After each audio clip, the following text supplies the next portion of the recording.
Questo è il paesaggio pressoché lunare che si presenta ai turisti che comunque stanno affollando il camping e la località del lago di Santa Croce per quest'ultimo scampolo d'estate che sta regalando alla provincia di Belluno ancora delle piacevoli giornate. Vedere il lago che non c'è in qui. È un po' desolato così, mi sembra un po' una roba triste.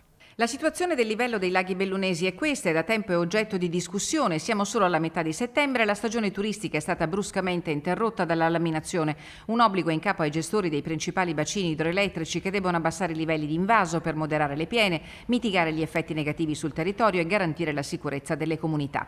A risentirne è l'attrattività del territorio. Al lago di Santa Croce, in un mercoledì ancora caldo e assolato, i turisti storcono il naso. Io amo il lago perché nei giorni di riposo, lavorando nel sanitario, mi rigenera e mi rilassa, però è triste.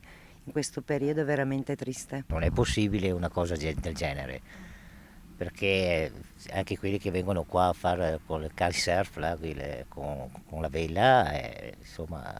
Non è una bella impressione, bisogna vedere che esigenze hanno anche per averlo abbassato. O magari prevedono piogge autunnali che sono poi ruente, o forse pensavo anche i vigneti che innaffiano alla base. Bisognerebbe mettere le tre cose a confronto e vedere chi ha ragione.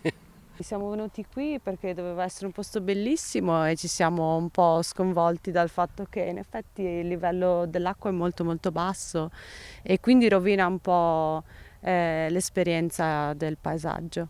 I vertici di Enel Green Power in una nota precisano che l'obbligo della laminazione è stata introdotta dal piano stralcio sicurezza idraulica del bacino del Piave, approvato nel 2009 con decreto del Presidente del Consiglio dei Ministri che assegna alla Regione non solo la competenza per il suo assolvimento ma anche la possibilità di modificare i parametri temporali e di quota idrometrica imposti. La questione resta aperta. Gli appelli per modificare i tempi della laminazione si susseguono per mitigare i danni futuri causati dallo stop anticipato della stagione turistica.